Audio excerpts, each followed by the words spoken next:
toyebite tokendaki kenge tomoni mamerika na kenge toyepea wa porte-parole apesi communiqué moko ya kenge presse toyeba nini toleka na kati ya vol na les ala respecter na moto nyonso biso nyonso tout tozali ba congolais na se ya drapeau ya Congo moto abangisa moninga te moto alekela moninga te biso nyonso tozali na droit lokola ndeko Joseph Kabila na droit tozali na droit constitution pesi ye bokontinent longoli ete po article 50 lobby kino mokolo bako ça la remise et reprise effectivement na président ya kozala élu mais yuzu lo baka ke pona na bokontinent na constitution c'est comme ça dans et là on a voyé ça yo on a interprétation mabe ya cour constitutionnelle yango luka makambo nyonso tout donc ce lobby que mokonde ko mona mboka Joseph Kabila ko bandi pende ya bokonde kino mokolo to ko na tata 50 ans tozela kaka mokolo repona mokolo senya koloba yango lingi kolobela ngai ezali bongo interprétation ezali malamu tokota na ba débat wana te nakanisi eloko o evantindi ko Joseph Kabila constitution ezali accord le 31 décembre accord o yé moko a initié moko a mateli ya kwa tongoli nango ezali penza malamu te toyeba ete passe ba peuple congolais leki makasi na kati na mboka na biso bazali konyo kama le seul moyen les sa chance pour beaucoup de liboso ezali ba élection o ezali ko redynamiser démocratie na kati na mboka na biso soki élection mboka na biso ko soutenir ya monter ezali malamu te nous savons bien que nos amis de la majorité bazali ko préparer ba action belé parce que c'est eux qui ont la parole. La CENI elle est indépendante mais la CENI ne sont pas indépendants des institutions ils dépendent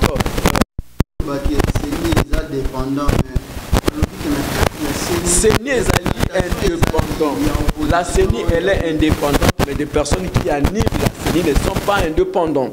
Preuve ezali le vice-président ya CENI bakutaki na réunion politique na Kingakati okolobela bisoni image bien sûr ndeko Lambert Mende wazali molobela gouvernement lekanaki koloba yango akena kuwanga na yango que non epekisami te mibeko moko te mais mosala o epesameli ndeko Norbert Basengezi ezali ko autoriser na yeta ke ne ko assister na ba émission politique azali na mibeko parce que avant de li mosala ya mboka avant de li mosala majorité te donc ezali ko lakisa biso te ezali non c'était la réunion politique de la majorité présidentielle autour de leur autorité morale qui est M. Joseph Kabila Kabange oui ou non Natango wana ndo zali komona ete mwana mboka Norbert Basingezi a se retrouvé na sima réunion politique ya majorité présidentielle. Donc azali membre ya majorité présidentielle ou azali na kati ya CENI vice-président. Yango biso ba opposition esika na biso ezali wapi. Na kanisi mosala PCML ezala ndeko na biso Corneille Nanga na Norbert Basingezi basengeli kozala lokola ba prêtre na kati ya village église au milieu du village bakoki ko assister kate pe kozora mibeko pa batute soki bazali na souci ya mboka oyo kende liboso basengeli penza ko lakisa indépendance na bango total mwana mboka Nicolezo Poussana le 31 décembre toyeba que accord ya Saint-Sylvestre ezo tombé caduque même mana constitution opposition dans l'ensemble et en particulier en vol azana ba disposition nini to azo kanisa nini parce que le 31 décembre c'est bientôt là dans un mois et si c'est 2 jours na ko bisa ba peuple ke bango bazali ba souverain bango ne bakataka makambo ndekolo Robert Mugabe alobaki ke ya ko vana bokonditi na 100 ans mais tozo mona bazali ko longola na bokonzi na peuple ya mboka na ye wana na mboka Congo ezali bongo ekope ko koma awa na mboka Lumumba na mboka Kimbangu na mboka Kimbamvita. Donc kokanisa population ya Congo babanga raté mais batala ka stratégie ne ba ko luka pona ko sila na moto auto pesi kondo maréchal Mobutu asala makampe ya minene na mboka oyo mais tango peuple lobi yete akenda ki n'est-ce pas to wuta ki na kati ya mboka kenge zali historique pona RDC bat bazali ko yeba afdel azu pouvoir avandi nango 20 ans zoka on a kenge affrontement asuka oyo bana makila bana kenge et sopana ki akosakana te to moni malilita ya bandeko oba waki na kati affrontement wana na kati ya villa kenge mais makambo ya kokamwa esiko bino boke kozwa bokonzi okota na Kisasa bopesa bango lotiliki te bopesa bango maya komela te ville ezali urbanisée ya malonga te kaka nzela ya malamu ndeza kuna mwana mboka yoka nisi be pani na yo penza boye na envol soki azui kenge wana akobongisa ngona makambo yo lobi acha lotiliki acha makambo mais makambo ko kama gouverneur na bango ba uti ko destituer azolo banaka ta assemblée que non province na bango zali pauvre ya ko sala ni mais to yebisa bango que province zali pauvreté kenge zali province moko agricole signifie ce que gouvernement central a soutenu gouvernement provincial ba action malamu ko sala sur le terrain et ko mona que kenge ko laissa Kinshasa na ndenge sengeli parce que bazali na ba capacité à croissance à makasi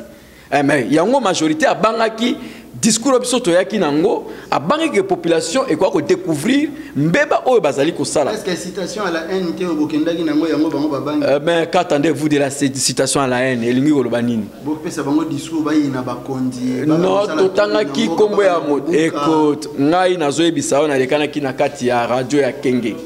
et loko liboso to pesa ki longo ya na la police PNFRDC na mosala basala ki tomba bazali ko destituer gouverneur basala ki te kimezala ezala ki signe malam yami balé to koyebisa bango été la police jusqu'à preuve de contraire il faut atika la indépendante et loko moko to yebisa la police ba action na bango tout oyo basalaka ba ke bilile ezali ko tambola na mokili mobimba et au moment où contre le responsable de cette police vont rendre des comptes. Action Mogote et Kozala abandonné Nengo Wanate. Makila ba peuple congolais ezali ko sopana. Beaucoup moins dans la manifestation pacifique et opposition devant des personnes sans armes, bango bazali ko utiliser les armes à feu.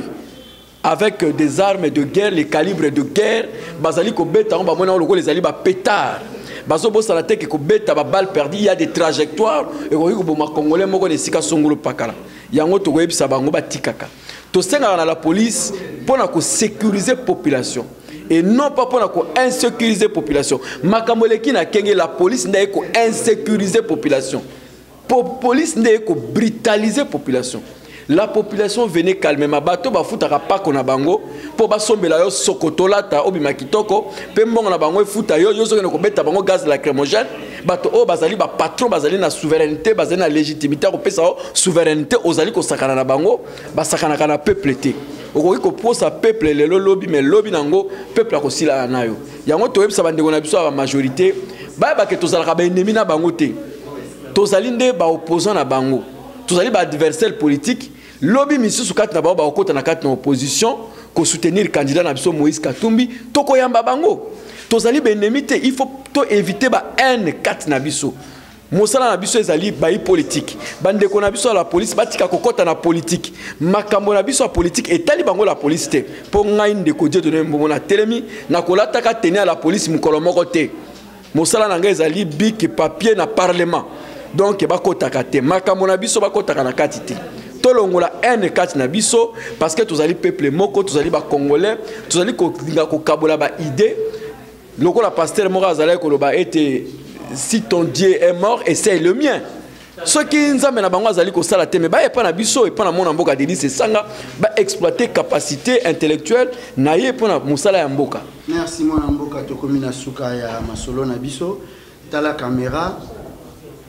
monde entier ezali kolanda yo États-Unis, Amérique, France, plutôt États-Unis, France. Ça bande konanga ba congolais était démocratie, personne ne peut faire marche arrière à démocratie.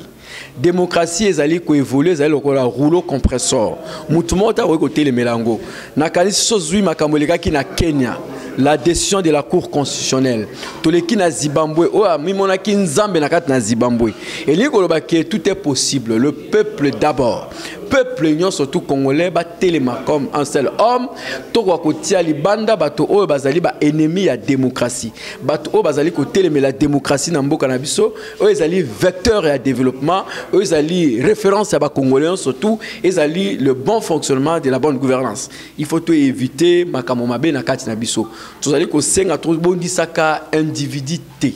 Tobundisaka mwana mboka Joseph Kabila te mais tobundisaka système oyo mwana mboka Joseph Kabila na baninga na ye batia système wana banana 1997 kino lelo ezali ko gonza mboka ba fonction ba mécanisme ba mettre sur pied et bénéficier na peuple te yango tolingi élection salima ba dirigeant oyo ba kende ba dirigeant sika ba peuple ba pona bango ba ya kosala mosala.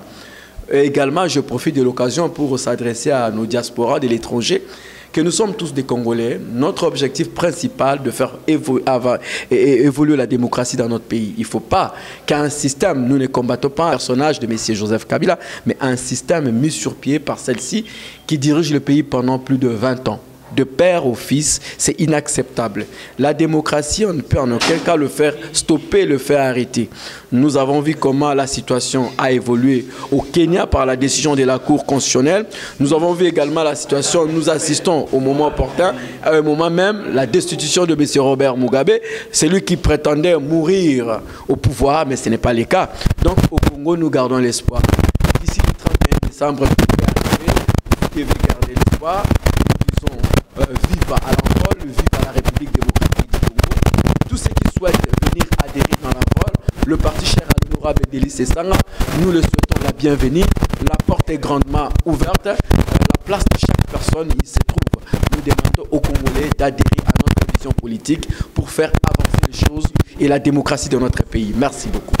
Balandi à Safosi TV, Bouti Kolanda Bongo, émission Nabino na Kombo ya parlant de on a le lobby tolobelana touti kolanda mwana mboka Dieudonné oyo azali chargé à implantation na kati ya envol parti ya mwana mboka Delis Esanga tolandi ninga lobby ndenge ba uta kozala menacer na kenge toyoki ninga uti koloba ndenge mboka ezali kotambola ndenge ni lobby pona la police et puis pona date ya le 31 ndenge ni uti koloba to sepeli poto yebi ete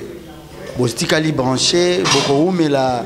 na kolandaka chaîne oyo Safosi TV bo s'abonner lisusu et ali chaîne oyo elukela kabino ba info bomona ki be élément ya kenge et lelo pe bolandi lisusu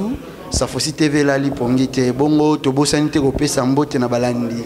oyo ya Safosi TV bazali na États-Unis batoloko la mama Charlotte Ngoma Fifi Mvula elongona mobali na ye Olivier Kako